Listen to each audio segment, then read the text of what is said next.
Allah itu sangat ridho. Ada orang makan satu asupan kemudian dia muji Allah. Loh, orang tidak punya alpat itu tidak mati, tidak punya tanah ribuan hektar itu tidak mati, tapi kalau nggak makan sesuap nasi mati. Penting mana? Penting makan. Tapi gara-gara kamu tamak untuk syukur nunggu punya alpat, untuk syukur nunggu punya tanah banyak, Anda ini bodoh. Mau syukur saja syaratnya kok banyak.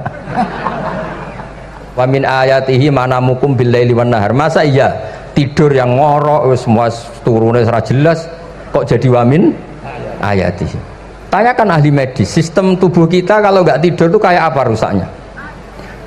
Dan toat pas-pasan ngene iki satu-satunya solusi yo turu. Bengi ngempet kepen delok dangdut, delok dugem. Bareng turu jebule esuk wis bar, alhamdulillah. Cara melek iman kamu seberapa? Tarikan-tarikan maksiat posisi kamu terjaga bisa kalah kan? Tapi kalau tidur sukses kan tarkul maksinya. Nah, karena tidur itu sukses menghilangkan maksiat disebut wa min ayatihi manamukum billaili wan nahar. Sampai Imam Ghazali ngendikan di makalah itu, sehingga nanti ibadahnya umat ini di akhir zaman an-naumu, ibadah terbaiknya itu tidur. Nah, sehingga ya itu tadi sudut pandang. Makanya saya sering cerita dulu kalau Said Abdul Al-Haddad itu tanya, "Cung kowe ngaji sopo?" Ngaji si A. Kiaimu tahu nangis? Ndak. Ojo ngaji, kiaimu ati atos, kiai kok ora iso nangis. Tapi kalau Abdul Hasan Asadili kebalikan, "Cung kowe ngaji sopo?" Ngaji si A. Kiaimu tahu guyu nak ngaji mboten nate. Ora usah ngaji wong ora iso syukur. Jadi nah itu yang akhirnya menjadi keseimbangan khaufau wa tama. Ada khauf, ada apa? Roja. Sehingga karena sudut pandang itu nggak bisa dihilangkan, sawalangnya nggak bisa dihilangkan. Ini yang sering diceritakan kisah itu kakaknya ini.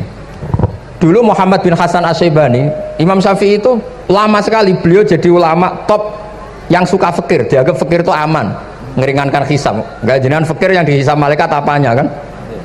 Kan nggak bisa ngisab jenengan, apa saja tidak punya. Punyanya problem.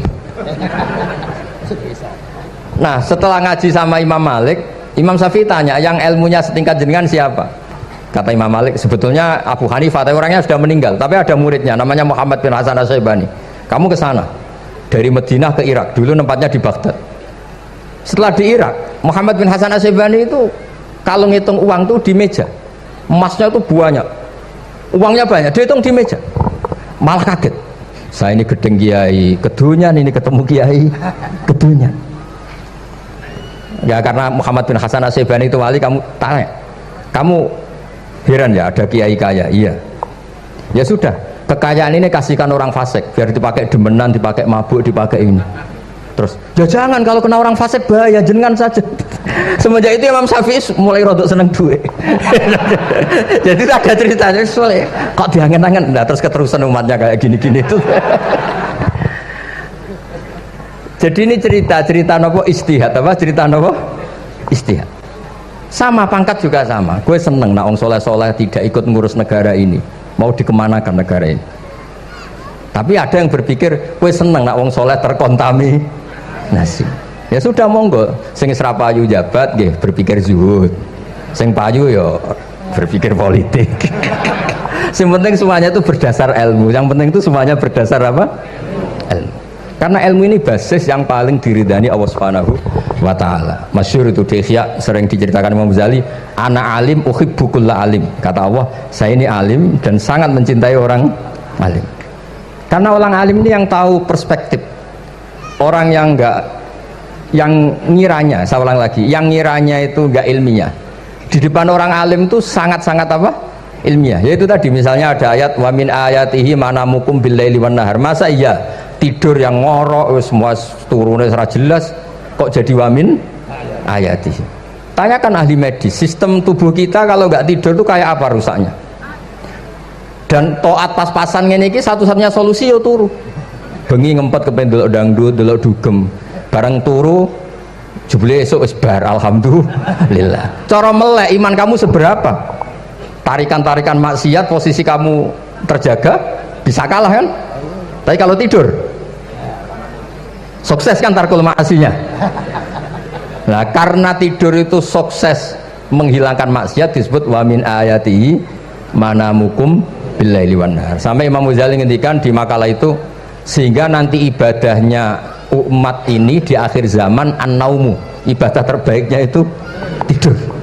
Nah niku mulane maksud kula ngeten lho. Sampeyan anut jalur wong alim dia turu ya ibadah, tengok-tengok ya ibadah, jagongan nggih ibadah, gojol-gojolkan ambek kanca nggih napa? Ibadah. Karena ini semuanya kul bi fadlillah bi rahmati fa bidzalika napa? Falyafrahu. Tapi kalau kamu tidak punya basis ilmu, adanya suudzon. Kiai kok jagongan guyon sewengi kiai opo? Kiai kok turu sewengi ku kiai? Karena basisnya ada ilmu. Padahal jelas ketika Rasulullah bikin urutan kebaikan, pertama Nabi ngendikan kamu menolong orang. Jika tidak bisa, terakhir Nabi ngendikan takufu syarraka anin nas fa innaha shadaqatun minka ala nafsik. Tadi beliau juga cerita di nasihat Imam Mun, idza lam tuhsin fala tusi. Kalau tidak bisa berbuat baik, setidaknya kamu tidak berbuat jelek sama orang lain. Dan potongan ini paling gampang apa? Tidur kan? Wis sampean nak turu wis ra zina, ra maling, ra ngrasani wong wis ora tusik. Nah, dengan konstruksi usul fikih seperti itu kamu tahu kualitas ayat wa min ayatihi manamukum billaili wan nahar. Ya sama, ternyata makan itu yang menjaga nyawa, ternyata makan itu yang menjadikan syukur. Kalau kamu nggak percaya puasa, sama nak poso gedang goreng mewah. Gedang goreng itu mewah, air satu teguk itu mewah. Makanya kalau lama dulu ada santri kepengen mangan enak, ya saya ingin mangan enak gini-gini, caranya gimana? Itu rumusnya ada sate, ada mie ayam. Idamuhu alju. Kalau kamu ingin enak, lauknya itu lapar. Ya kalau puasa itu semuanya kan enak. Nah itu lagi-lagi basisnya itu ilmu. Nah sekarang banyak orang yang sudah tidak peduli dengan ilmu, kayak ijazah dilakoni kan. Jadi kayak wiridan la ilaha illallah itu sebetulnya harus dibarengi dengan ilmu. Ini yang terakhir supaya nggak lama-lama. La ilaha illallah itu basisnya ilmu. Surga yang begitu mewah itu dibikin juga bagi yang melafadzkan la ilaha illallah. Neraka yang begitu ekstrim, sampai kalau benda dijatuhkan dari atas ke neraka itu sampai bawah nunggu 70 tahun. Bisa kamu bayangkan kalau kamu di dalam, naiknya susah itu. Ini dijatuhkan ke neraka itu sampai bawah nunggu berapa? 70 tahun. Loh, neraka sebegitu ekstrim itu dibikin untuk yang menolak la ilaha. Berarti kalimat ini kalimat spesial. Kalimat yang neraka dibikin ya atas nama itu yang menolak, surga dibikin juga atas nama itu yang menerima. Itu satu saktinya la ilaha illallah. Sakti kedua, orang kafir 70 tahun ngelafatkan la ilaha illallah sekali langsung dihukumi mukmin. Yughfar lahum ma qad salaf. Qul lil ladzina kafaru iyantahu yughfar lahum ma qad salaf. Orang yang melafatkan la ilaha illallah Muhammadur Rasulullah itu dosa 70 tahun kafir itu hilang semua. Tapi gara-gara ada ilmu terus diumumkan tahlil dening Kiai Haji Niam mesti sing nguri, wah sawi gue mesti gue.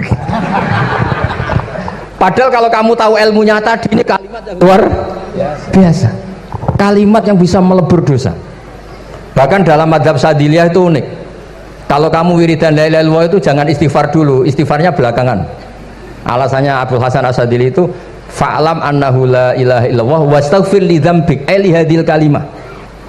Orang kafir 70 tahun dia istighfar 100 kali nggak akan dimaafkan Allah, tapi ngelafatkan la ilaha illallah langsung dimaafkan. Jadi orang bisa dimaafkan tuh barokahnya la ilaha illallah.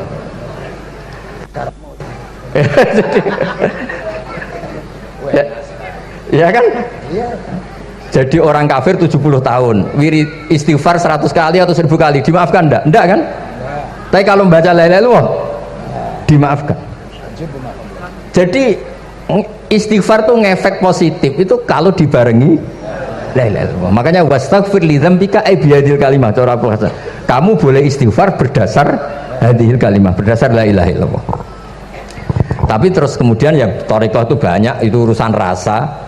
Justru karena la ilaha illallah kalimat thayyibah harus disucikan dulu. Caranya istighfar dulu. Nah itu urusan monggo lah. Tapi apapun itu basisnya harus napa? Ilmu. Basisnya harus ilmu. Jangan malah sentimen. Wong di kuburan wiridan la ilaha dihukumi kafir. Nah, itu kan aneh. Wong kalimat ini yang kafir saja menjadi muslim, sekarang yang muslim menjadi kafir. Tuh paham kok seaneh itu gitu kan. Ya karena basisnya ada ilmu tadi. Coba kalau basisnya ilmu, itu kan aneh betul. Hadil kalimah kalimatun soro bihal kafiru musliman. Fakaifa sorol muslimu bidzalika kafiron. Ini kalimat yang kafir saja menjadi muslim. Masa dengan kalimat yang sama yang muslim menjadi? Aneh enggak? Aneh. Jadi kalau suwon pokoknya basis ilmu harus sekuat-kuat. Caranya gini nagih kiai kon sregep mulang aja politik terus ngoten. Tapi politik itu bagian dari ilmu, wis ra iso diterangno. Terus katanya niku ahlul ilmi dihormati, tapi nyatanya dipeksa. Terus memang banyak paradok ya. Paradok dalam ilmu usul fikih. Ilmu usul fikih itu ilmu yang menjadikan orang itu bisa berpikir. Terus kalau tak cerita tentang pertama tentang Ki Akil sing al ma'ruf bi ahli nahwi. Nahwu riyen di era dulu itu dadekno tiyang dadi wali. Sampai disebut hatta nahat qulubuhum li nahwihi famin azimi sya'nihi lam tahwihi. Terus orang-orang baik niku ketika usul teng pangeran nyebut Allah la ilaha illallah mboten saged. Sagete namung nyebut dhamir sa'an niki niku hu. Akhirnya kathah toreko sing ha hu niku gara-gara ahli nahwu niku. Nah, disebut fa'uribat makna dhamiris sya'ni. Jadi ngelafatkan la ilaha illallah tidak bisa tapi hu bisa. Mergi ke Jawa niku tukang ngakali, terus hukum niku diakali. Sakjane teke hadis niku mangkana akhiru kalami la ilaha illallah dakhalal jannah. Tapi ada kekhawatiran pas la ilaha mati. Lah la ilaha mati ra radi kaya ateis. Ora ono pangeran maujud mati. Sampean kan gak iso janjian mbek Israel. Kan mboten saged weanan, mboten saged kong kali kong. Nah, daripada la ilaha niku resiko karena takut mati pas la ilaha dereng illallah. Terus Ki Jawa mulai nalkin ngangge Allah. Tapi Allah sarasan itu tidak mewakili la ilaha illallah. Akhirnya diambil dhamir sa'an fa'alam annahu la ilaha illallah. Niku asal usulnya. Cuma kebetulan toreko kita tidak jalur itu, tidak jalur yang lewat dhamir napa sa'an.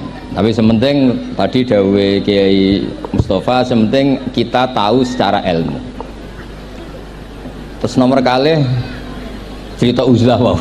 Kalau memang benar-benar uzlah. Terus kalau itu diundang acara-acara publik kemarin Habib Jindan gitu, hanya di palako ilmiah. Kemarin terakhir beliau ngerayu ini jari marrotan wahidah. Ini saya pegang. Dan itu dicatat di Loh Mahfud. Dan ciri utama Kiai itu tidak membatalkan perjanjian. Jenengan dawuh marrotan wahidah pas nih. Ben gelem. Terus ngeten kula cerita sithik tentang ilmu yang sering kula utarakan. Di antara kitab yang dipakai guru-guru kita sing dilanggengi Mbah Mun Maus itu kitab Ihya. Kula dari sekian cerita Ihya yang paling kula kenang niku bahwa ternyata Allah itu andaikan boleh dibahasakan niku cara berpikir tuh dalam bahasa tafsir disebut tanazul. Tanazul niku wong ben kaya orang kebanyakan. Saya ulang lagi supaya orang tuh kayak orang nopo kebanyakan. Ada dua ahli neraka yang dipanggil, yang satu ditakoi, "Cung ning neraka piye rasane?" "Syarru makan, mboten enak Gusti." Terus mbek pangeran diken balik, "Ya wis kono cung mlayu balik nang neraka." Niku tiange lari kencang, sekencang-kencangnya. Semangate sumeneng ambek kon balik ning neraka. Ditakoki mbek pangeran, "Lho cung kon mara neraka kok seneng?" "Kula nu pun kapok Gusti, kula nu nyesal ketika di dunia nak jenengan utus niku lelat-lelet. Niki kula tobat dengan bukti dikan jenengan teng neraka kula mlayu." Lha nu pangeran akhire haru wong kok semangate mlebu neraka kaya ngono. Mergo diperintah pangeran. Nggih, dados niki ijazah jenengan akan mlebu neraka jenengan sing semangat nggih. Karena zaman ning donya sering diperintah Allah mboten napa? Semangat. Nah niku kemungkinane dibarno, kemungkinannya dipanggil. Lah yang itu terus dipanggil oleh Allah. Ya wis kaya wong apik, tak kongkon nurut tenan, semangat tenan, terus dikan mlebu swarga. Nah niki ijazah pertama nggih. Dinaken mlebu neraka sing napa? Semangat. Sing kedua niku dipanggil niku plengakan lelat-lelet. Kados kula diutus Gus Mus niki nelpon. Nelpon kula mboten purun akhire ning Bika jare matur Gus Subak. Turuti ya, aku diamuk Bika jare Bapak. Dados niki melibatkan sekian pihak untuk memaksa saya datang ke mriki. Aduh, repot wong kempek niku. Repot nyen repot. Mugi-mugi di sepuro ngoten. Yang kedua niku diken mlebu neraka malih ku lelat-lelet ndelok pangeran mboten semangat. Ditakoki mek pangeran. Kenapa kamu tidak semangat? Saya itu tidak pernah ngira jenengan yang baik sudah masukkan saya ke surga, kemudian jenengan nyuruh lagi saya ke neraka. Saya tidak pernah mengira engkau itu seperti itu. Terus Allah nggih, ana indadzoni abdibi. Ya ora apa-apa, swarga ya swarga. Ini dua ijazah untuk sampean supaya bisa masuk napa? Swarga. Terus kita tidak pernah tahu napa Gustofa ngundang kula nyenengno wong akeh ganjaran, napa meksa wong alim dosa, mboten ngerti kula carane. Karena dalam ilmu usul fikih, kembali ke usul fikih, kula nu gak ada khazanah kathah tentang debate pangeran kalian nabi ini. Kathah, mboten satu dua contoh di beberapa kitab tafsir. Suatu saat kula sering cerita niki, suatu saat Khalilur Rahman Ibrahim itu kedatangan Israel. Kamu mau apa? Mau matikan jenengan? Kata Nabi Ibrahim, harro'aital khalil yumitu khalilah. Mosok aku kekasih pangeran dipateni, mosok orang yang dicintai membunuh yang dicintai, orang yang mencintai seseorang kemudian membunuh yang dicintai. Tidak ada itu. Akhirnya Israel matur teng pangeran. Cara politiknya ngeten, wau sing cara lagi seneng ngendikan politik. Wani kiai lengser jare beliau. Ono. Nah kula niku ahli tauhid wis pancen kodok kodare ngoten mawon, dadi mboten berpikir ruwet-ruwet. Terus Israel kan mboten biasa logika, kayak kan malaikat itu SOP kan, mboten biasa logika. Akhirnya matur pangeran, kata Ibrahim, masa kekasih bunuh yang dikasih, masa yang mencintai bunuh yang dicintai. Tapi Ibrahim baru sadar ngadepi pangeran gitu, lebih pinter. Terus kan ketika Allah fakullahu, katakan ke Ibrahim, harlo aital khalil yakrohu ayal ko khalilah. Mosok jari seneng aku kok ketemu aku rawani, jari seneng kok rawani ketemu. Lah niki sampean angepin mati, monggo ngangge ilmu sing niki. Wong jare seneng pangeran kok rawani ketemu pangeran. Jeneng, nah, seneng ketemu. Ibrahim seneng terus akhir. Yo mati saiki ora apa-apa mati saiki. Terus kedua niki cerita karena ini pondok ilmu. Orang harus biasa pakai logika usul fikih. Politik juga gitu. Nak kiai politik rawan kena syubhat. Tapi nak wong soleh ra oleh politik, kowe ridho dipimpin wong fasik-fasik kabeh. Ya, mboten ngerti, mboten bener iki pokoke ngoten. Yes, itu memang logika usul napa? Fikih. Logika usul napa? Fikih. Ketika Nabi Adam badhe didamel, niku materinya saking bumi. Pertama sing diutus Jibril. Jibril ambekan qabdatan minal ardi, segenggam bumi. Saya mau bikin Adam, materinya dari bumi. Setelah datang ke bumi mau ngambil ista'adzat billah. Maksudnya ista'adzat billah, a'udzu billahi minka, saya berlindung Allah dari kamu. Antasinani. Kalau ngarepe Gustofa dari ahli nahwu dados kula niki tak goleki tenan pancen syanahu mun mutaaddi bi nafsi. Mungkin dibuli ku antusinani kok panjang tadi cerita. Saya tidak ingin bagian dari saya diambil, kok aku bolong. Iku cara bumi itu sudah masalah. Terus akhirnya Jibril kembali, ya Allah, dia berlindung kepada engkau maka saya lindungi. Allah membenarkan Jibril, Mikail juga sama. Tapi ketika Israel, ini Israel itu masalah memang. Ketika disuruh ngambil bumi, buminya ista'adat billah, tetap diambil. A'udzu billahi minka antasinani, saya berlindung Allah supaya kamu tidak melukai saya, mencidrai saya dengan mengambil bagian dari saya. Kata Israel, wa a'udzu billah alla unaffidhu amroh. Saya juga a'udzubillah diperintah Allah kok tidak kasil, kudu kasil. Lah saya tidak tahu yang benar istilahnya Jibril apa istilahnya Israel. Terus memang sudut pandang. Makanya dulu ketika banyak pondok putri itu kiai-kiai kuno dulu itu menentang. Alasannya gitu, nak bojone jelas khawatir kiai ini kecobaan itu jelas. Tapi banyak kiai itu khawatir tenan, kecoba fitnatin nisa. Tapi ketika logikanya dibalik, apa kamu ridho para perempuan-perempuan muslimat itu tidak dapat pendidikan apa? Agama. Hanya karena orang soleh tidak punya nyali, tidak punya peduli mengajar. Tapi kita saged diwalik. Ustaz-ustaz sing imane pas-pasan niku kowe ridho nak kecoba. Sampean milih mana? Ridho kecoba apa ridho bodoh? Nah, logika-logika usul fikih ini yang kemudian dipakai Wali Songo. Dipakai Wali Songo kemudian membiarkan sekian tradisi yang insya Allah itu salah sebetulnya. Tapi tidak sebanding dengan asmani Allah Subhanahu wa taala. Misalnya begini. Nggih niki dirungokno mawon. Sampeyan ra paham mboten napa-napa. Sampeyan nak ra paham wis anggap ae tawadhu. Sepantese wong awam yo ora paham. Nak paham dadi kiai. Terus biasa mawon sampeyan nak ra paham aja tersiksa. Umpamane jenengan mboten kiai kok kon paham. Nah sampean pinter kados kula mestine ora ngrungokno, semangate hasud. Terus rivalitas perkara. Nah cara Mbah Mun nak cerita ngoten, dhisik ke zaman bodoh iku angger kiai mbok cucuk. Bareng padha kiai niku koyok saingan. Niku pun sunatullah ndak bisa dihindari, niku pun sunatullah. Terus kembali lagi ya. Logika-logika usul fikih niku dipakai oleh Wali Songo. Ngeten ada cerita ini rungokno nonton. Itu sudah saya cek di beberapa riwayat termasuk di Musnad Imam Ahmad. Ada orang ini bukti teorinya Wali Songo itu benar. Wonten tiyang gadah kesalahan. Niku dokumen kesalahan niku madul basor sepanjang mata melihat. Wes ngoten jumlahnya 99 bok. Kayak apa banyaknya? Per bok madul basor sepanjang mata nopo melihat. Ketika dia ditanya Allah itu kalau tanya demokratis.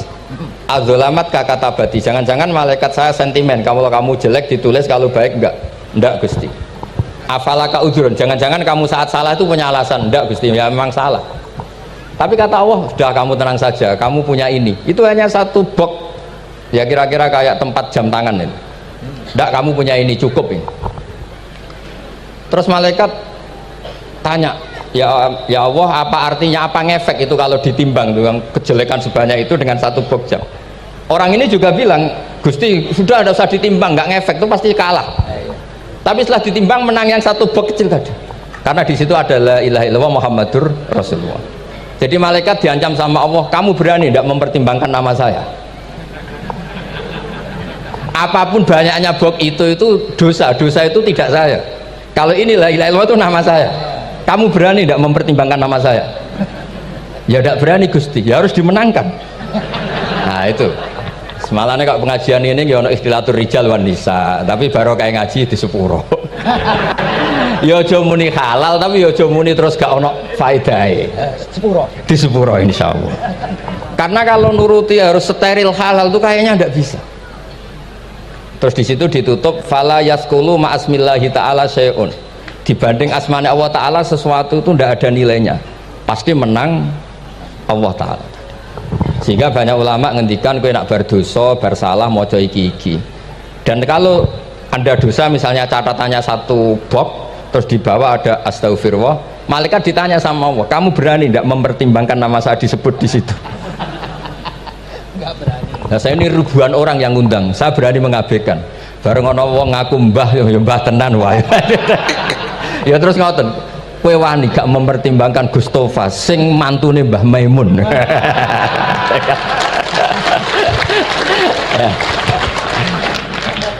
Semoga cara pandang malaikat nanti seperti itu. Tapi nanti kalau malaikat cara pandang, mbah kok tukang maksa putu. Itu mbah model opo. Nah saya ini sudah ngalah satu kali. Berikutnya logika kedua yang insya Allah terbangun di kalangan malaikat, yaitu mbah ora oleh maksa napa putu. Ning dinggon mbah yang baik putune dolanan di barno. Ini ora putu lagi asik-asik dolanan. Rene kon nyapu. Nah, itu udah jenis mbah yang baik. Nah, ini pentingnya ngaji. Kalau nate ditanya sama seorang dosen, Gus, masa iya Quran yang katanya mutu semutu-mutunya, kemudian ada ayat kulu washrobu, mosok urusan mangan, gak usah disuruh orang juga makan. Terus kualitasnya kulu washrobu itu di mana? Terus kalau jawab, terus sorokan yang penting wopo, rapat utawa seminar. Ndak ada rapat, ndak ada seminar itu kamu ndak mati, tapi kalau nggak makan itu mati. Penting mana? Ya penting makan. Lah iya, jadi orang itu lupa kalau sesuatu yang seserius itu karena menjaga nyawa, yaitu makan. Terus karena makan tuh hal yang murah dianggap biasa, itu bahaya. Sehingga sebetulnya yang kita bisa jadi wali lewat hal-hal keseharian tidak bisa jadi wali karena tadi. Saya punya hadis, ini mudah sekali untuk Anda jadi wali. Bahkan di atas wali lah. Inna woha ta'ala layar do anil abdi. Pakai inna masih pakai lam taukid. Inna woha layar do anil abdi ayak kulal aklata fayahmadahu alaiha aw yasroba syarba fayahmadahu alaiha. Allah itu sangat ridho ada orang makan satu asupan kemudian dia muji Allah. Loh, orang tidak punya alpat itu tidak mati, tidak punya tanah ribuan hektar itu tidak mati, tapi kalau nggak makan sesuap nasi mati. Penting mana? Penting makan. Tapi gara-gara kamu tamak untuk syukur nunggu punya alpat, untuk syukur nunggu punya tanah banyak, Anda ini bodoh. Mau syukur saja syaratnya kok banyak.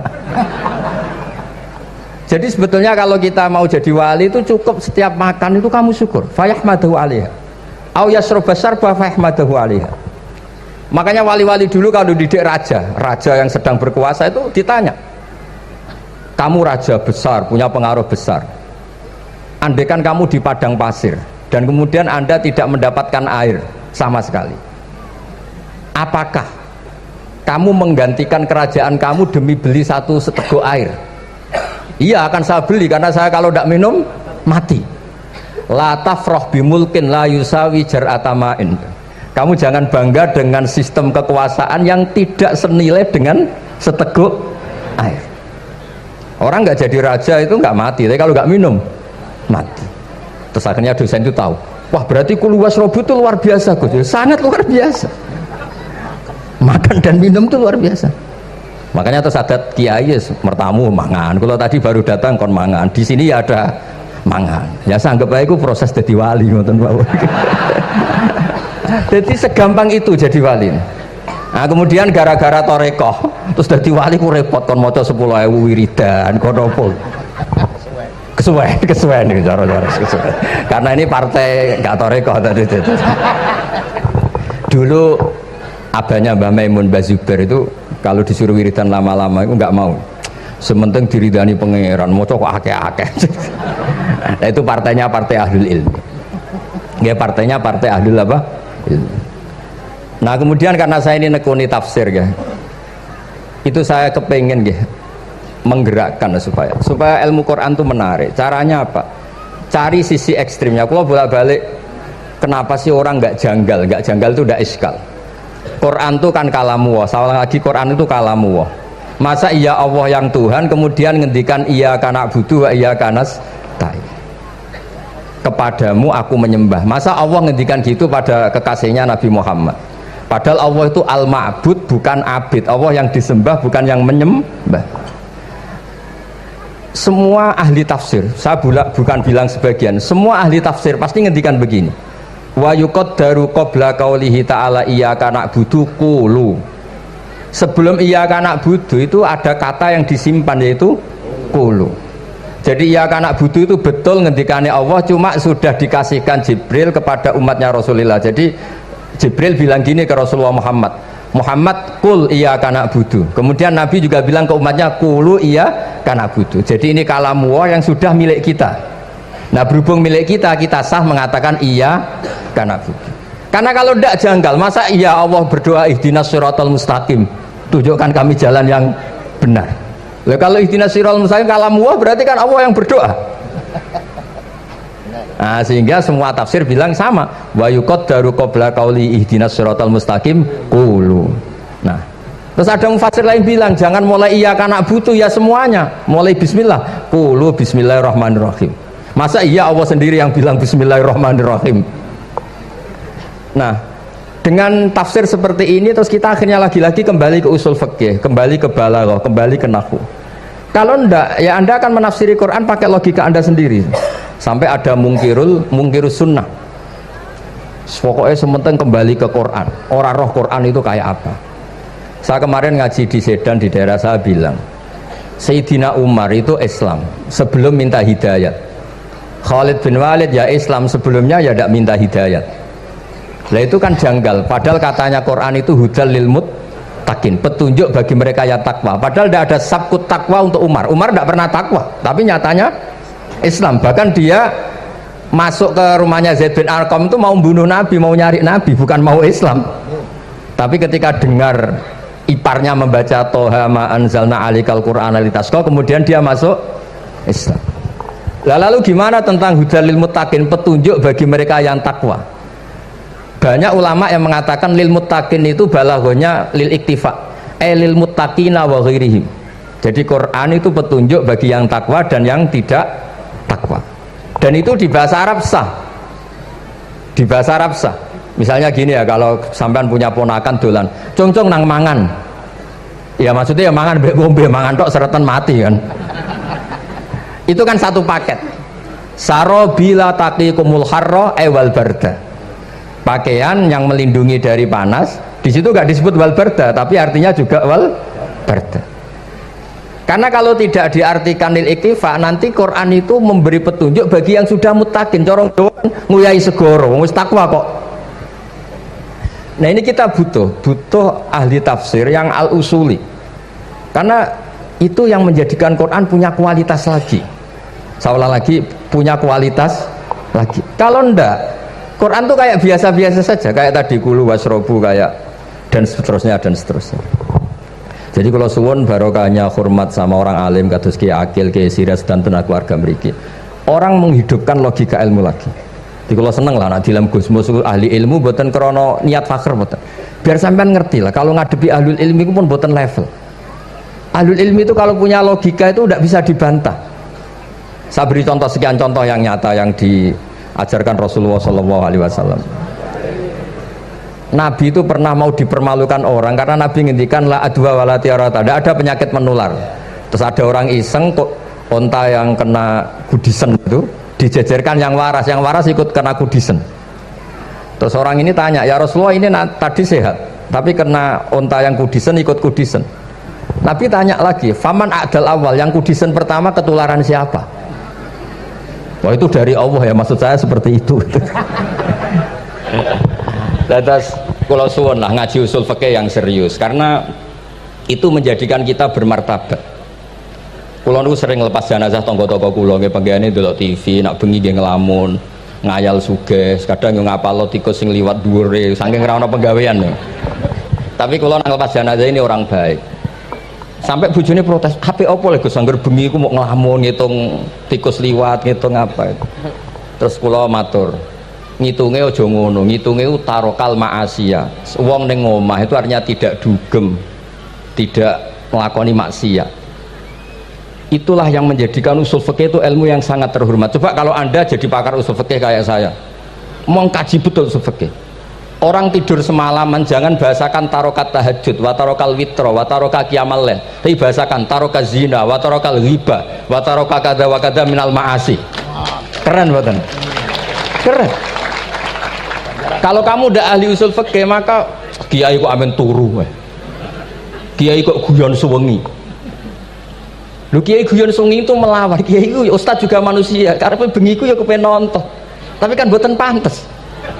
Akhirnya korbannya santri ini dijak guyon gak jelas.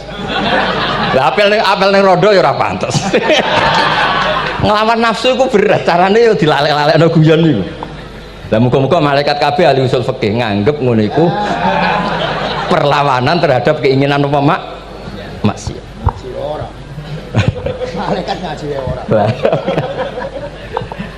Makanya itu disebut di kitab usul fikih Tanghubul Usul itu izma min mubahin illa wa yatahaqqaqu bihi tarku haramim ma Fa'il zamu minas sukun tarkul qatli wa minas sukut tarkul hibah.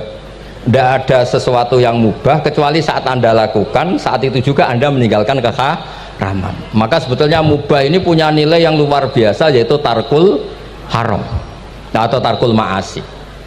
Jadi sawangane sampean nang omah kukar-kukur, mlebu metu, kukar-kukur meneh, mlebu metu, bariku turu angop ngorok. Nah, semoga malaikat ini al-usuli sehingga ngitung itu hadza tarokal ma'asiya kullaha. Hebat ini orang yang tinggal napa? Maksiat. Tapi nak malaikat itu jenis rada ekstrim. Alumni kempek suwengi ra tahajud ora witir ku alumni opo? Mulane kalau niku ngaji usul fikih terus supaya diperdengarkan ke malaikat. Supaya teorinya pakai usul napa? Fikih. Jadi kalau melihat kita melakukan mubah niku dihitung tarkul napa? Ma'as. Jadi ada terus orang-orang kafir itu cara berpikir aja alal alihata ilaha wahida inna hadza lasyai'un ujab. Muhammad ya tentu mereka masih jangkar. Muhammad problem kita ini banyak. Kalau Tuhannya satu tidak cukup. Ada problem kredit macet, ada problem macam-macam kan, utang piutang macam-macam. Kalau Tuhannya satu tidak cukup. Kita butuh Tuhan banyak karena problem kita banyak. Lalu Nabi mengajarkan mereka apa logika yang dibangun.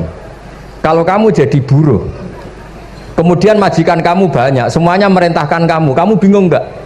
Ya bingung. Tuhan kamu itu majikan kamu, kalau banyak-banyak perintah semua kamu yang bingung. Ya sudah mat Tuhannya satu saja. Itu disebut darabawa masalah rojulan fihi syuraka umutasakisuna wa rojulan salamal lirrajul. Nah, sekarang itu kita ini mulai kehilangan fatonahnya Rasulullah SAW. Nabi dulu itu kalau nerangkan ilmu itu logikanya gampang sekali. Logika yang dibangun tuh gampang sekali. Ada orang cerita, ya Rasulullah saya ini ada sekian anak saya, yang paling saya cintai satu. Apa saya boleh melebihkan yang paling saya sayangi dalam pemberian? Nabi jawabannya itu tidak langsung jangan enggak. Apakah kamu berharap bahwa mereka semuanya baik ke kamu? Iya, semuanya saya ingin baik ke saya. Ya kalau gitu jangan gitu. Kan tidak fair kita mengunggulkan yang satu, melebihkan yang satu, sementara kita berharap semuanya baik. Itu tidak fair kata Nabi. Jadi dulu Nabi itu terus ini yang cerita fikih. Dulu Ahlul Madinah itu mangga itu masih pentil sudah dijual. Pentil dijual harganya 2 juta. Masa iya pentil harganya 2 juta? Karena dengan asumsi sudah jadi mangga. Tapi ketika Nabi datang di Madinah dan penduduk Madinah itu abkhosna sikailan, orang paling buruk dalam pertimbangan dalam jual beli. Nabi cara ngendikannya itu unik. Aro'aitum law anna waha yamna'us samra fabima yastakhillu ahadukum mala akhi. Kalau pentil ini ternyata kena angin terus kemudian tidak jadi buah, lalu kamu nerima uang 2 juta itu atas nama apa? Atas nama beli pelem, nyatanya belum jadi mangga. Mosok kalau pentil seharga 2 juta. Semenjak itu terus Ahlul Madinah sadar kalau jual buah itu nunggu ba'da butuwi solahiyah, setelah samroh ini berbentuk. Tapi Nabi tetap ngendikannya pakai logika. Nah sekarang banyak kiai yang sidik-sidik neraka. Sebenarnya Nabi itu ngajari logika. Ada pemuda dia itu hipersek, mau masuk Islam tapi tetap boleh bebas. Saya ini ingin Islam tapi jangan larang seks bebas. Wah itu sahabat semuanya melarang ketemu Nabi karena ini ngawur betul, masa pamit Islam kok. Tapi setelah gaduh, Nabi tanya, kenapa gaduh? Ada pemuda mau masuk Islam tapi yasta'izinu fi zina, dia minta izin supaya tetap boleh zina. Kata Nabi, suruh saya ke sini.